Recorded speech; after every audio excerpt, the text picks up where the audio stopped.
We're here at the TSCRA Convention 2025 in Fort Worth, Texas, and we're here with Crest Tags. Now, y'all are just revolutionizing not only the tag market, but also cattle theft. So let's get a little bit more details on what Crest is and what y'all are doing.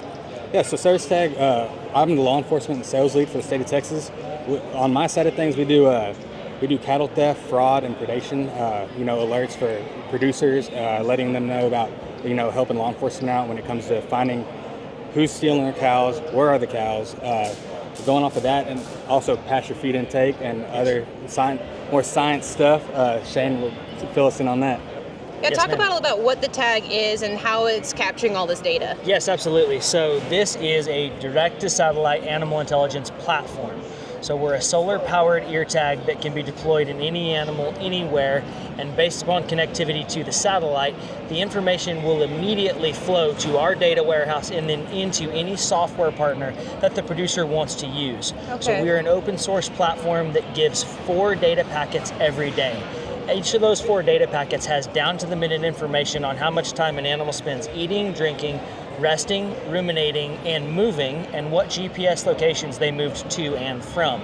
That can be put into an advanced algorithm we call pasture feed intake that will give us dry matter intake per cow in an extensive environment. So truly opening the door for us to understand how much forage does it take to produce a pound of economically relevant output. That's incredible. So you're taking the research of what really education systems have been doing in a very controlled environment, and you're taking it out to the field not only for producers, but I'm assuming you're working with other university systems with this product. Am I correct? Yes, ma'am. Yes.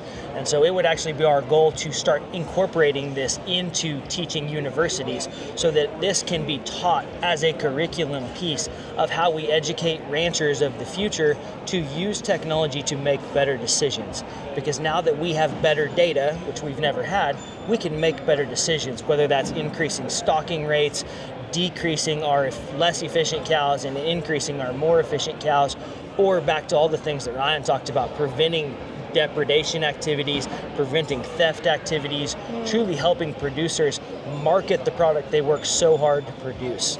We're also heavily involved in the ranch to retail space, giving true data to the movement of animals throughout the supply chain. Not counting on data to be attached to a tag when we remember to attach it, but truly saying, no, every 6 hours, here's the data that attaches to every animal in a supply chain. That's so interesting. You're streamlining a lot of this data. And so, again, with the satellite capabilities, let's come back to what you were talking about with the value of these calves with this market has absolutely skyrocketed. And unfortunately, so has a lot of theft. And we've personally been seeing this on the ground in just a few counties that we're in. Talk a little bit about how y'all are using these tags to hopefully stop and catch these people. So absolutely, like pairing with people like Texas Southwestern Cattle Raisers here, when we show them our product, tell them where their hot spots are, we can go to the rangers, give them the tags so they can implement them wherever they need to, and then they can track these cows if they're being stolen. When it comes to the lenders, if they want to know where the cows are going or if the cows exist, we've had issues of that. They can track the cows that way. Law enforcement is also with the producers. The producers can share their account with law enforcement, so if anything ever happens, law enforcement's notified at the same time to help intercept those thieves. That's incredible. And so, again, remind me how many data points is being collected either per hour or over a day? So it's down to the minute data. Interesting. So eating, drinking, Yep. resting, ruminating, and then those GPS movement locations. Wow. Now those are just every 6-hour data packets. There's Okay. 4 of them every day. And then there's the real-time notifications. So the high activity alert, like what he's talking about, somebody's pressuring the cattle. Is that theft? Is that depredation? Is that a storm, a fire, you name it? Why are cattle moving outside of their expectation? And what GPS location are they at when that's occurring? It's also going to give no sign of life notifications. So if an animal hasn't moved for 60 minutes or the tag itself hasn't moved for 60 minutes, you will get the exact GPS location of where it is. So even if a cow does rip it off, you're going to find the tag so you can easily redeploy it. That's incredible. And with your boundaries that you're setting up, I'm assuming that's geofencing technology, correct?